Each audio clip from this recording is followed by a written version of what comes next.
Why did Sam Riegel leave Critical Role? What? Oh. I have an announcement Is to this how make. you tell us? The Critical Role players answer some of their most asked questions, and we're here to talk about where do these answers come from and what the heck are they talking about with some of their answers. All that and more is on today's breakdown. Let's check it out. Why is Travis Willingham CEO? Actually, that's a question for the group. Why am I in that position? Because you're so smart. Oh, it's pretty smart. You're our fearless leader. Yeah, so a lot of people don't know this, but Critical Role is an actual organization. They make a ton of money every year. And part of that is also, it involves people needing certain job positions. So a lot of people don't know this, but Travis is the CEO of Critical Role. Matt Mercer is the Chief Creative Officer, the CCO. Marisha Ray is the creative director. I think Sam might be like unofficially like sponsorships and affiliations, things like that. And Ashley Johnson is the head or the president of the Critical Role Foundation, which is the 501c3 nonprofit for all the awesome stuff that they do. So a lot of people don't know that they are an actual business. They are a business. They are some D&Ders, but they have been fortunate enough to make a tremendous amount of money and really be set for life, and that's good for them. They found a hobby that makes them an awesome living, which is something we could all hope for ourselves, right? Did Travis Willingham make the airship? I did! It's like little balsa wood with laser cutouts and stuff, and it takes a minute. It took a long time. It didn't take as much as your stupid Okay. horse. That totally works. But yeah, I made the little ship, and Robbie totally left it at the set. No, we did not. Finally, I'm done. You see, custom orders, they get priority. I want to thank you for guiding me through that whole wardrobe process. That was a nightmare. I don't know how you do it. Anyway, as requested, here's your airship. Oh my God. All good. No outside materials. Okay, so this is actually a throwback to, I think it's episode 15, I think, of Campaign 3 of Critical Role. Campaign 3 debuted with Robbie Daymond as a seemingly guest, possibly permanent member. He had come from EXU, and then Robbie was then brought on to be part of the main campaign, which was incredibly exciting because many people, including myself, loved Robbie Daymond. Whenever he left the show, Travis Willingham gave him a parting gift. Travis's character in the show, Chetney, he was a carpenter. He made things out of wood.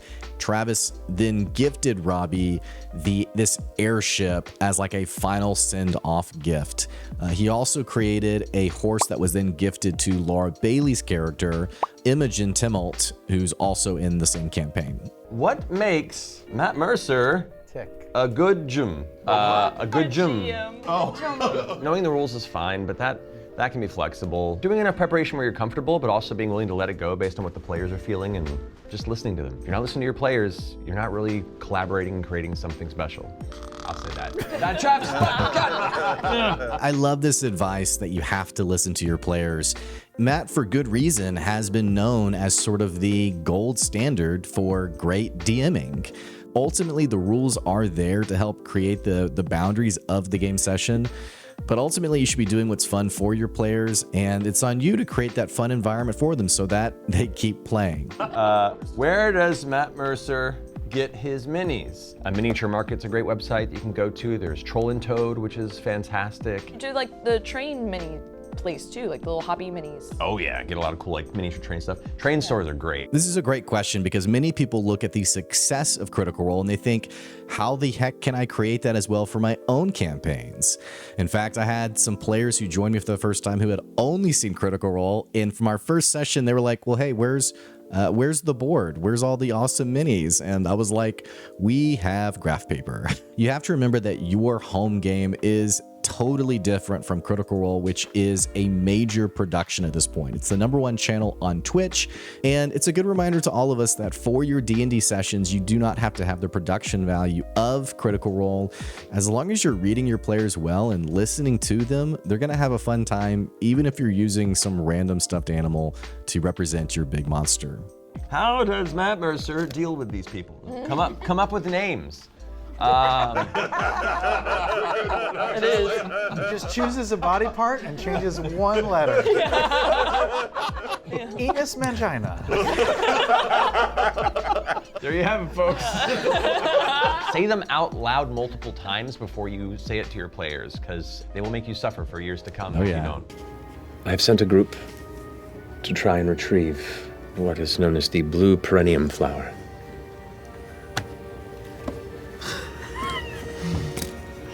It gets a lot of sun.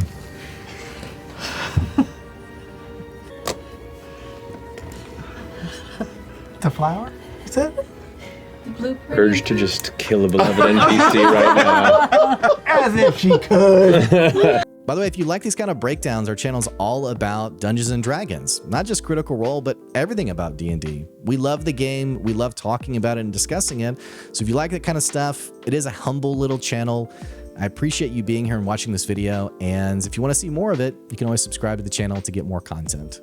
How does Matthew Mercer organize his notes? Microsoft Word and printouts. Like people swear by the laptop, and that's probably a much smarter way, but I'm a very tactile person. I need to have printed sheets. I would say as a DM, I use Microsoft Word. It's not the most organized, but I would say to have whatever suits you to be able to call on it as quick as possible. And if you get a little disorganized, it's also okay to tell your players, hey, give me a second. I want to make sure I find the right detail here. It does pay to be organized because it keeps the pacing going, but on the same token, if you have to pause and find a detail, it's really not a big deal. Does Matthew Mercer write his own campaigns? I do. It would be so much easier if I didn't. It's the thing I love. It's the thing I've always loved since high school, and so I make this for my friends. I make this for us to enjoy together, and it's my hobby time. I get to sit and make great stories and then have them destroy them in wonderfully complicated ways. There's really nothing more satisfying than creating your own homebrew campaign and inviting other people to play with it and play in it. I would say if you are a new DM, you definitely don't have to homebrew anything. You can do one of the pre-made modules. Lost Mines of Phandelver is one of the most common ones that I hear about. But ultimately, do what's fun for you. If world building is really fun for you, which it is for me, I say go for it. If homebrewing monsters is really fun for you, I say do it. There's nothing more satisfying than a player who thinks they know the player's handbook or the monster manual front to back, and a common monster plops down and they're like, oh yeah, I know how to deal with this one, until they find out about its homebrew ability. Call an ambulance, but not for me. Stuff like that can keep the game fresh for even your more seasoned players. And again, it's something that I really enjoy. So if you've never tried it before, maybe give it a shot. Start small, and from there, you can grow out. Is Matthew Mercer leaving Critical Role? Wow. No! You and Sam. This is the part in the documentary Are you guys where it switches breaking to out black and together? white. There's been a lot of things that have happened over the last few years, even in the short term, that has made people wonder what is next for Critical Role and who will be the next future DM of Critical Role. Exandria Unlimited, the little mini-series that debuted a few years back, came out with Abria as its DM. Abria, by the way, is amazing. People started to wonder, well, why is Abria doing this and not Matt Mercer? So this rumor about are things going to be changing is not a new one, and frankly, it's only grown in recent times. In fact, there was a website article that came out just a month ago that talked about the future of Critical Role, and it read like a pretty basic article. However, the internet was ravenous about this being some kind of subtle confirmation that, in fact, yes, the Critical Cast was retiring, specifically Matt Mercer, moving on to different things. Now, does this mean that they will at some point step down and move on? Probably. No good thing lasts forever, and that can be kind of painful to see the things that you grew up loving and watching and seeing on a week-to-week basis change. It's also kind of how life goes. But regardless of the direction that they take, I think in the short term, his seat is safe. And in the long term, I think it'll still be something that we grow to love and adore as time goes on. What is Marisha Ray's? Think of Matt Mercer. What is Marisha Ray's new character? I'm assuming they mean in campaign 3, sorcerer warlock multi-class named Laudna. Just a little joyful, undead, kind of manic pixie dream girl. Laudna is her character. It's a really cool character. There's an incredible backstory with her character that actually ties her back to campaign 1. Okay, theory time.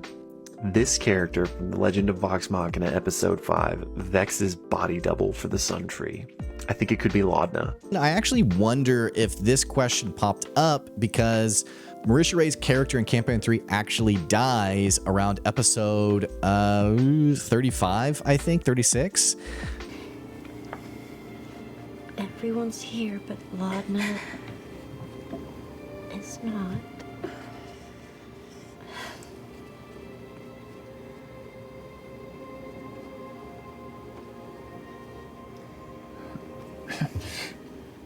What do we do? Letters. Letters.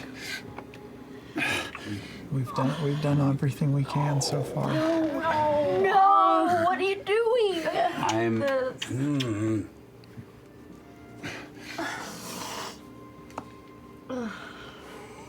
What do we do though? What do we do?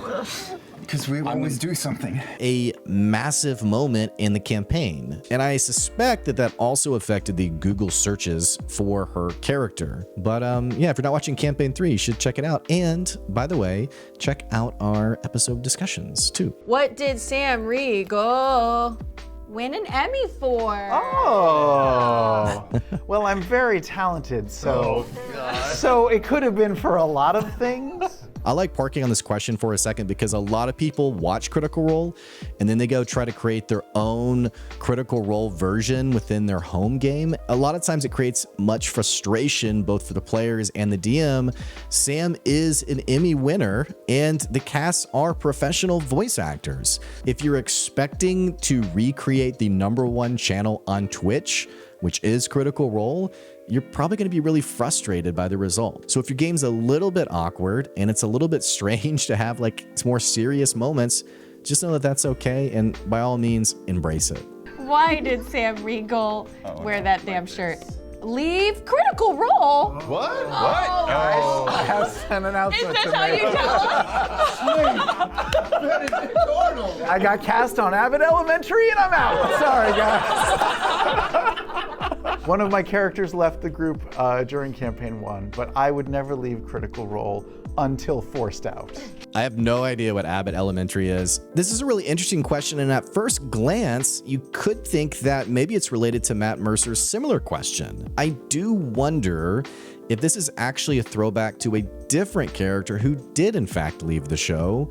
Sam somewhat kind of looks like him, but I am in fact talking about Orion Akaba. We do not speak his name. He played the character Tiberius Stormwind, a dragonborn sorcerer. Unfortunately, Orion eventually left the show. There was a little bit of drama around it, and to this day, the Critical Role group has pretty much said, hey, we have nothing else to say about it, other than the fact that I wonder if, in some weird way, Sam is being mistaken for Orion, or like we said with Matt, it's this whole conversation about the cast moving on. Sam Riegel.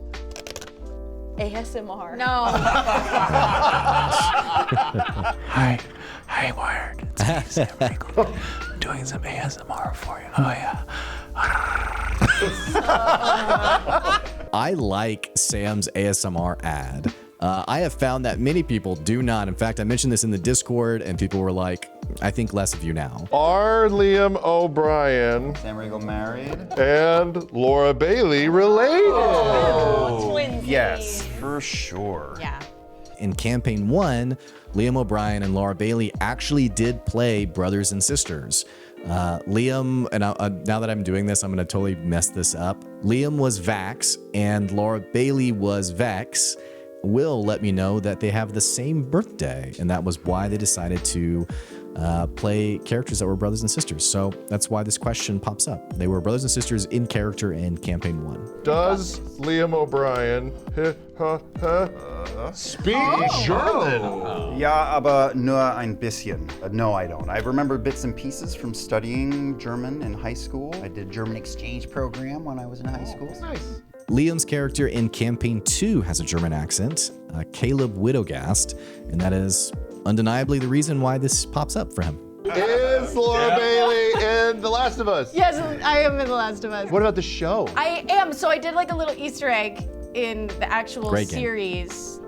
Neil asked if I would go and be one of the nurses in the scene, in the final scene, because I played one of the nurses in the game along with Liam O'Brien. So I actually didn't know Liam O'Brien was one of the voice actors in The Last of Us. The Last of Us, if you watched the show, you may not know, it was actually a video game first. Laura Bailey is not a voice actress in the first video game, but in the sequel, The Last of Us 2, which, by the way, the future seasons of the show are going to follow the sequel game. She is one of the main characters, Abby. If you watch the Last of Us finale, you may not have noticed Laura Bailey as one of the nurses in the operating room right before they're planning on operating on Ellie. Also of note in this is Ashley Johnson, who's also in The Last of Us, where she plays as Ellie's mom. So, and by the way, Ashley Johnson was the voice actress for Ellie in the video game. So both of these characters, and I guess also Liam O'Brien, were involved in the Last of Us game project. So kind of cool. When did Critical Role start? Technically, the home game was 10 years ago. Was it 10 10 years? Yeah. Was it 11? Almost 11. 2013. I 12? pin 12? this Yeah. down to a single moment so many times and fail because it's so many. I think it's December of 2012. Yeah, when we so started, it's right? Yeah. So I think the way the story goes is that it was Liam O'Brien's birthday party and they wanted to play D&D for his birthday. And it went so well, they were like, hey, we should do this more often. A lot of people don't realize that Campaign 1, whenever it started showing up on Twitch, and back then it wasn't the Critical Role organization, it was on Geek and Sundry. A lot of people don't realize that that first episode is not session 1 of the campaign. It's actually quite a bit farther. I think at that point they were around like level 9. So they had been playing together for quite a while before they ever started streaming to Twitch. How much of Critical Role Is scripted. I thought that was gonna happen. I knew it. 0. 100. None of it. Well, everything before the actual episode starts, some of that's like planned, like we have advertisers, sponsorship reads, but after that, after the intro starts, it's just Matt making it up as he goes. I have no idea what you guys are gonna do. That's the joy of it, is like keeping it secret and letting you guys experience it in the moment. So I didn't even know this was a thing until last year when Will told me that, yeah, this is a major conspiracy around Critical Role. And it would be pretty much impossible to do for 4 to 5 hours straight every week at the level of scope that they are creating the content. So typically a pretty crazy conspiracy, but one that continues to pop up again and again for the show. Is Critical Role making their own system? We've announced We are. the Illuminated Worlds system. Yeah. And we we've announced Daggerheart. Daggerheart. We're making 2.